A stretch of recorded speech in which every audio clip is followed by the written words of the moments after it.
Pemilihan Gubernur DKI 2012 menentukan masa depan kepemimpinan Jakarta untuk 5 tahun ke depan.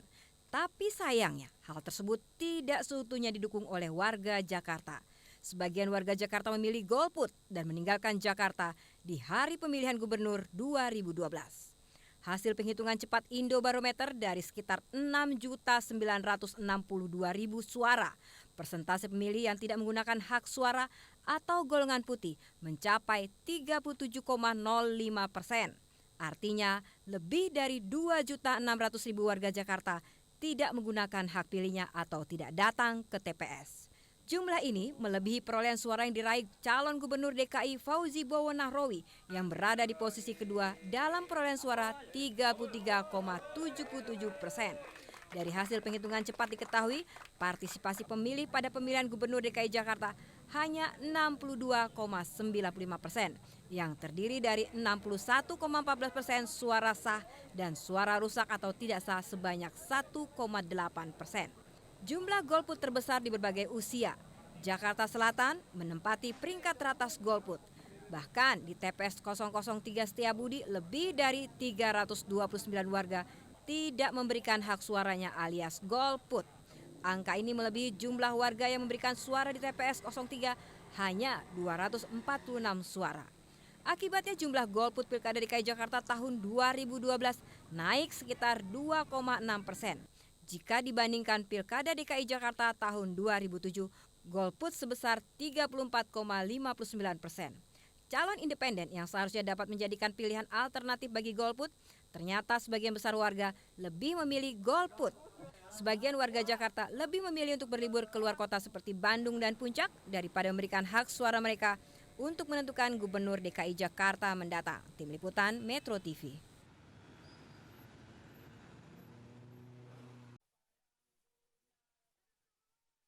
Adalah pasangan Jokowi Ahok yang menjadi cagup-cawagup dengan perolehan suara dominan dibandingkan 5 pasangan lainnya.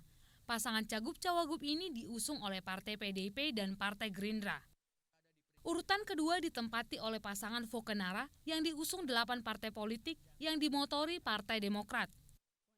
Maka dari hasil hitung cepat 4 lembaga survei inilah pasangan Jokowi Ahok dan Fokenara diprediksi kembali bertarung di putaran kedua. Koalisi antar partai politik pun kian menjadi buah bibir. PKS yang calonnya hanya menduduki peringkat ketiga mengaku belum menentukan pilihan berkoalisi. Apa yang bisa kita dapat saat kemudian dukungan itu diberikan apakah kepada kandidat Jokowi ataupun nanti kepada Fauzi Bowo. Sementara Demokrat dan Hanura tetap berkomitmen mendukung pasangan Fokenara di putaran kedua Pilgub nanti. Meski di lain tempat, PDIP bermaksud berkoalisi dengan semua parpol. Kami sekarang tentu akan merangsang yang golput-golput mau datang kan. Karena mayoritas yang golput itu karena sudah yakin Pak Foke akan menang kan gitu. Saya kira pilihannya jatuh kepada figur kan begitu. Sehingga kemarin Hanura menetapkan Foke untuk dicalonkan di DKI 1 ya. PDIP dan Gerindra semuanya akan dirangkul pendukung-pendukung dari calon gubernur yang lain demi kemaslahatan warga Jakarta. Sehari pasca pemilihan suara, KPUD baru mulai menghitung perolehan suara. Namun strategi koalisi antar parpol sudah mulai terlacak. Rifana Pratiwi, Rohmat Nurwijaya, Metro TV. Belum 1 jam proses pencoblosan berlangsung, Joko Widodo berencana menyambangi calon-calon lain. Dan selang 1 jam menemani Megawati Taufik Kemas mencoblos, Wali Kota Solo yang akrab disapa Jokowi ini bertemu dengan Cagup nomor urut 4 Hidayat Nur Wahid. Dalih silaturahmi yang bisa jadi dugaan komunikasi politik awal ala Jokowi. 1 hari usai Pilkada DKI, Jokowi langsung kembali ke Solo untuk menjalankan tugas sebagai wali kota. Koalisi dianggap Jokowi sebagai urusan antar partai. Tidak ada habisnya. Belum sampai ke situ lah. Koalisi itu nanti urusan partai dengan partai. Kalau menurut Pak Jokowi sendiri, siapa atau mungkin harapan apa yang mungkin diajak koalisi? Hah? Yang akan diajak koalisi? Semuanya diajak koalisi kalau bisa semuanya. Masuk Foke, Pak. Masuk. Beda halnya dengan Fauzi Bowo yang masih menggunakan waktu berkumpul dengan keluarga dan posko tim sukses Fokenara. Koalisi bagi Fokenara adalah rakyat. Jadi kekompakan di antara kami ini jangan coba diinterpretasikan dengan kalimat-kalimat atau dengan tafsir-tafsir yang berbeda. Ya. Jadi kita akan tetap kompak untuk setiap saat menghadapi putaran yang kedua yang akan datang. Dua pasangan punya dua strategi, mulai dari koalisi hingga pendekatan pribadi. Tapi suara rakyat tak bisa dibohongi, kecuali memang ada pihak mainkan peran secara sembunyi. Tim Liputan, Metro TV. Pak Joko, ini hari ini apa Pak Celat?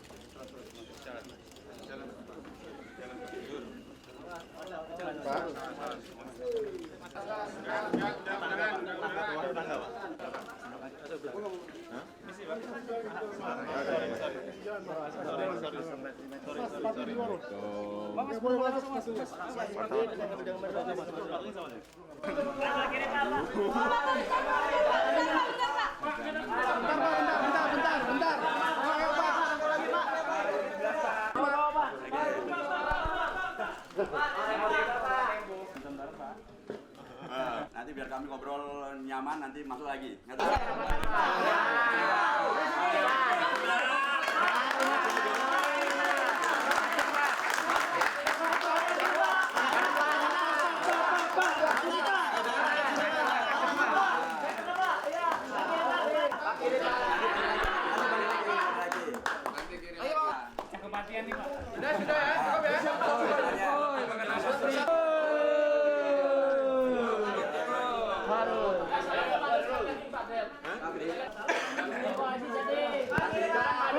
Calonan Jokowi sebagai Gubernur DKI Jakarta.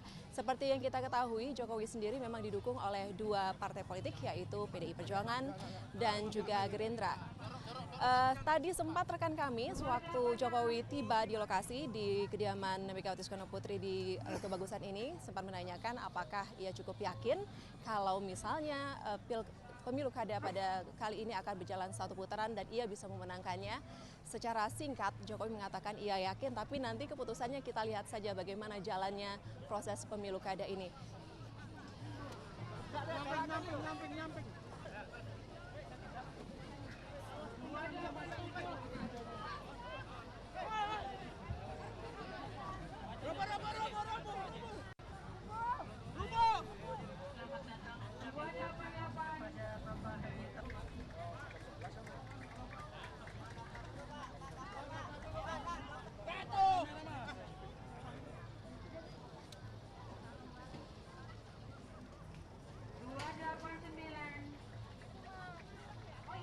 Ya, Jokowi sendiri memang tidak ikut masuk ke dalam wilayah tempat pemungutan suara ini karena memang Jokowi tidak tercatat sebagai warga DKI Jakarta, yang artinya Jokowi tidak bisa memiliki atau juga memilih atau juga melakukan pencoblosan untuk hari ini. Tetapi ia memang berusaha untuk bisa mengikuti proses pemilu kada ini dengan baik.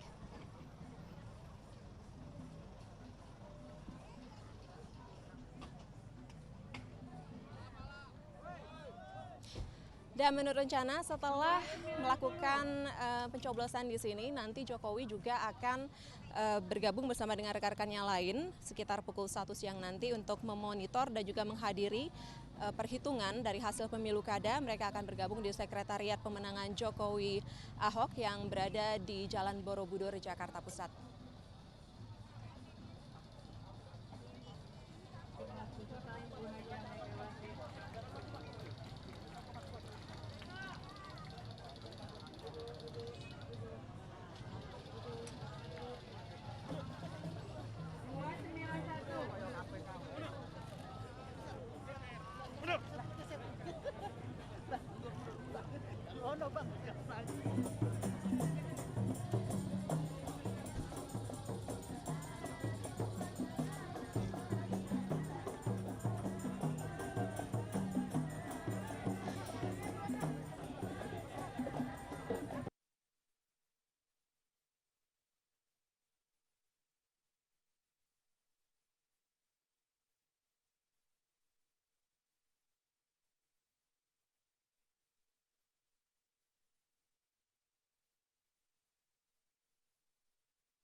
Hasil akhir hitung cepat Jaringan Suara Indonesia (JSI) memperlihatkan keunggulan terbesar pasangan nomor urut 3 berada di zona Jakarta Barat dengan meraup hampir 50% suara.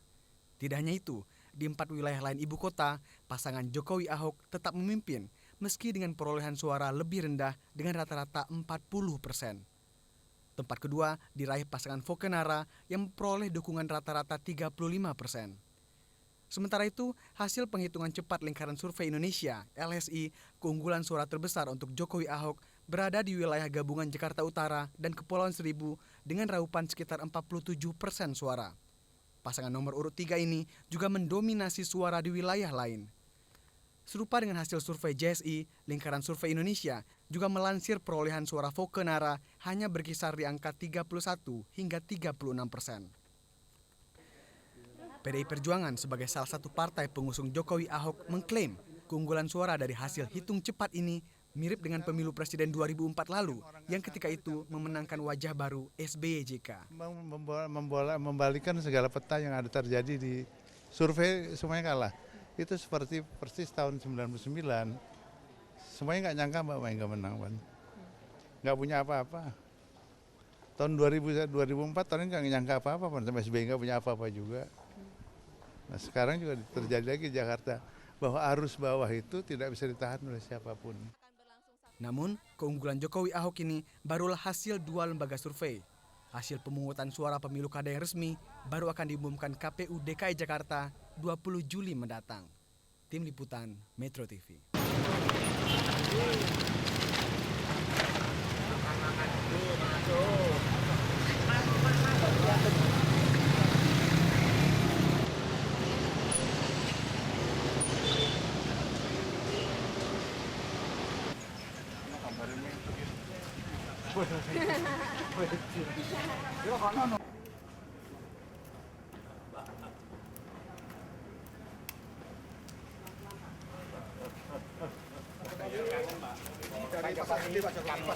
Dari SDM akan dalam tahap kedua ini sukses 100%. Kami sebagai warga Solo sangat bangga sekali dengan bijaksana. Jabat tangan, Pak.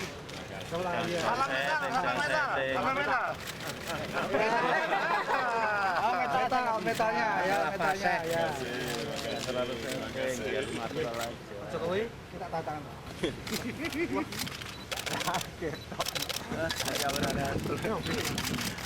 Mundur dikit, Pak. Saat ini saya sudah bersama Bapak Joko Widodo yang kali ini tidak mengenakan baju kotak-kotak lagi. Sudah selesai Pilgubnya, sekarang sudah kembali lagi ke rumah dinas untuk melaksanakan tugas sebagai Wali Kota Solo. Nah, Pak Jokowi, selamat siang. Sebelumnya Pak, maaf mungkin saya belum bisa memberi selamat karena selama ini yang kita lihat baru hasil quick count. Tapi bagaimana Pak dengan hasil dari lembaga yang resmi sendiri, KPU nanti, bagaimana Bapak? Optimis apakah sama dengan quick count? Ya menurut saya kurang lebih nanti akan sama ya. Tetapi jangan mendahului lah, jangan mendahului. Jadi kita harus menunggu hasil resmi dari KPU, yang paling bagus itu. Nah Pak, yang menarik ini kan semua lembaga survei sebelumnya sudah membuat survei dan tidak ada yang menyangka Bapak menempati posisi pertama perolehan suara di Pilgub 2012. Nah sebenarnya yang meleset ini kan banyak yang sudah memprediksikan karena ini, karena itu. Menurut Pak Jokowi sendiri, kenapa bisa meleset hasil survei itu? Ya karena mereka tidak di lapangan gitu loh. Ada suara-suara warga DKI, ada suara-suara masyarakat di DKI yang tidak diungkapkan, yang itu saya tangkap itu. Jadi survei tidak selalu benar. Itulah yang saya rasakan di lapangan. Jadi ini kan terus terjun ke bawah ke masyarakat, meskipun juga hanya Sabtu dan Minggu. Tetapi saya bisa merasakan ada yang diungkapkan, ada yang tidak. Ini yang tidak itu yang tidak terdeteksi oleh pantauan survei. Menurut Bapak sendiri faktor utama yang membuat ini 43% memilih Bapak itu apa selain tadi Bapak juga turun ke lapangan? Enggak, kalau itu semuanya dari warga DKI ya. Ya karena seluruh masyarakat DKI ingin ada sebuah perubahan besar. Kemudian ingin sebuah pembaharuan. Karena mereka juga sudah bosen, sudah 5 tahun dan sebelumnya sudah tiap hari selalu terjebak oleh kok setiap hari saya selalu dirugikan seperti ini. Kemudian akhirnya muncul kekuatan dan semangat itu.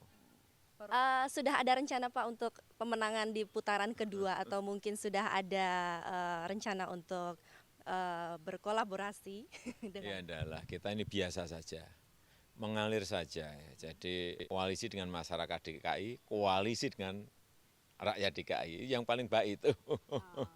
Tetapi juga pendekatan dengan misalnya Pak Hidayat, Pak Alek, Pak Indarji, Pak Faisal, ya semuanya tetap juga harus dilakukan sebagai kawan.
That's why for policymaker this time around, the crisis is going to be quite challenging. Another message is that you have to stick with your good policy. The most important during the crisis, protect the poor. Because they are the one who is unable to withstand any shock. Their daily life is already difficult.